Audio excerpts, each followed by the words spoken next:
As we all know, in our nervous system, the glutamate is an excitatory neurotransmitter, which means that if the presynaptic neuron releases glutamate, and the glutamate binds to the postsynaptic receptor called NMDAR, and then it will cause the calcium influx in the postsynaptic neuron and cause the action potential of the postsynaptic neuron.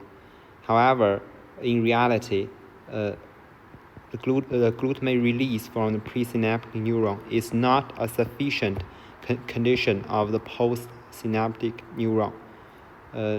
For the fact is that the time period of the glutamate release from its release and its stay in the synaptic is the time space of the glutamate is much longer than the postsynaptic neuron, which is called the time LTP, postsynaptic neuron potential. And the reason for this time difference is that the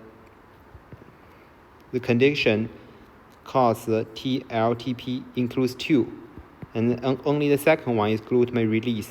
And there is another one, which is the first one, which is the prerequisite condition of the glutamate binding, which is that for the postsynaptic neuron, there is a back propagation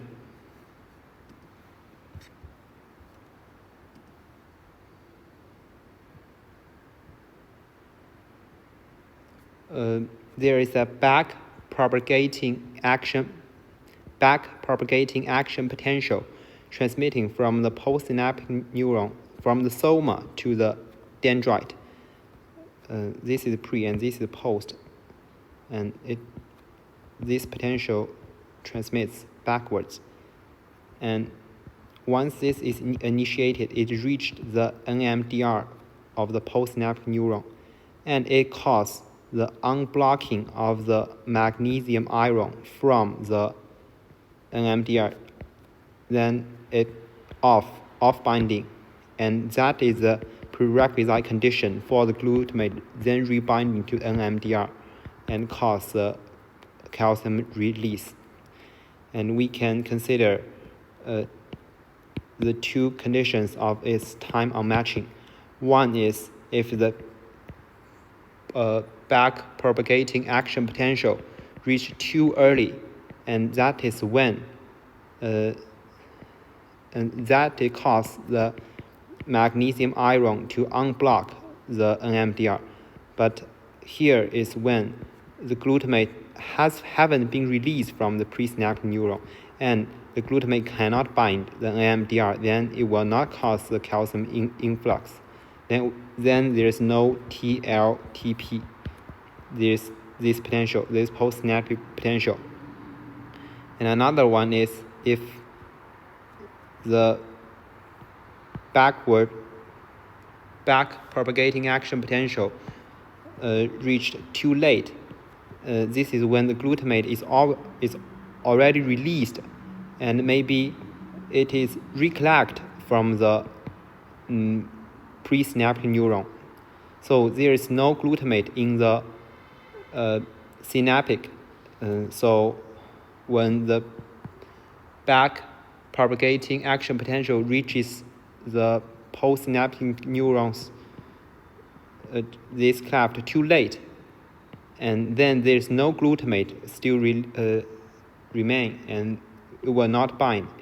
It will also cannot cause the calcium influx. Then there's no TLTP.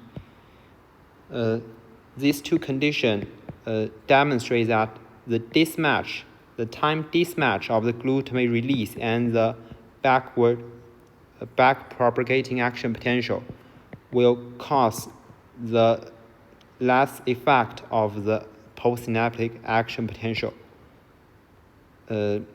So, to conclude, there are two conditions,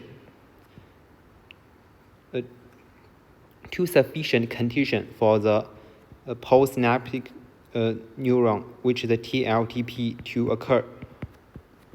first one is the back-propagating potential, which causes unblocking of the magnesium ion off the NMDR receptor, and then is the presynaptic neuron release the glutamate and it binds to the NMDR receptor, and that two conditions together cause the calcium influx, then the postsynaptic neuron. So only this one is not enough to take the postsynaptic action potential. It requires this one and this one. This is the first one. It's the prerequisite for the glutamate binding. And in the real-time situation, this mismatch often occur. So it explains why, even though the glutamate release is so longer, the TLTP time period is much shorter. It's just because the time mismatch of these two conditions. And that's explain this time difference, and this signal is not enough. This glutamate release is not a sufficient condition of the TLTP, which is a postsynaptic neuron action potential. And that's all.